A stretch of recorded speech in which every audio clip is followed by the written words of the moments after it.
Brother is asking a very big question that requires a long time. What are the evidences of Allah subhanahu wa ta'ala's existence?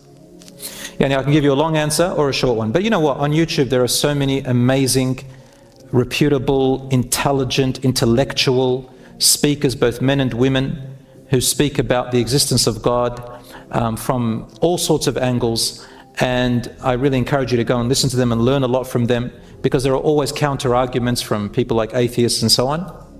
So if you want a deeper level, then go and listen to them, inshaAllah ta'ala. Just type Muslim speakers on the existence of God, and inshaAllah ta'ala you'll find a lot of amazing material over there. But in a nutshell, in a very quick answer I'm going to give you, Habibi, look into yourself. Anybody who says about God, say look into yourself.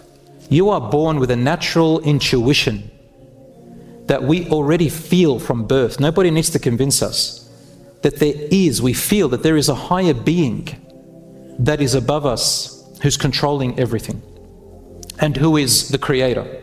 We have this feeling that even in science, they don't know yet what was exactly before the Big Bang and what was before the molecules and atoms that were there. And yet they're still searching. The fact that we are still searching, why? Because intuitively inside of us, this curiosity, this intuition tells us, are we alone? Where did we come from? So this is called a fitrah. I know atheists who we tried to debate for a very long time, and then one day one of them, he was a professor at one of our unis, he said, one day I'm just sitting at the beach on a rocky place with a bit of a cliff, and I'm just pondering and just looking at the ocean, at the sky. And I let go, and suddenly I said, whoever created this is phenomenal. And then he says, I noticed I actually believe in God. So within ourselves, we can tell. Number two, the Prophet ﷺ said, how do you know that a camel has passed by? They said, Ya Rasulullah, with footprints, footsteps, and the dung which they leave behind, the droppings. So we said, you know that without seeing the camel? They said, yes, sir. And Allah has signs. To Allah belong the best of examples. So I used to say to the Bedouins, just like you see the effect of something that passed by, you knew that it was there and you can describe it. Look around you, and the more you ponder of the universe and yourselves, ask yourselves the questions, how can this be? How can this be? Now, I'll give you a very quick one as well. I've done actually a lecture on this. You can go on my YouTube clip. I'll talk about it in detail. I gave an example of this table. And I'm going to ask you a question. What's your name? Huh? Noah. It's on social media now.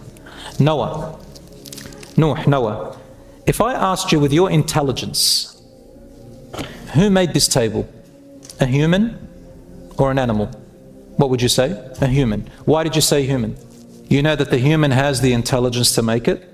What else? You know that the animals do not have the intelligence, the capacity to make it. Right? Okay. You might not make it, but did you see the one who made it? Yeah. Did you see the one who made it? You didn't see him. Did you meet the guy who, or the factory who made this? No. We didn't meet the people, right? We don't need to. The fact that you look at its design, what made you think it has to be an intelligent person? The design. The design, isn't it? Does it have a purpose? So it's not just designed for no reason, it has a purpose. So that means there is an active intelligence planning consciously with a goal and designing it to that goal. Now, if you told me that this was made by a human being with that intelligence because you see there is a design and a purpose, and now apply this to everything else in the universe, which you have no control over. The sun, the moon, the stars, the planets, the solar system, yourself, your hair, your nose, your skin, your atoms, your DNA, all of it. Does it not have a design and purpose?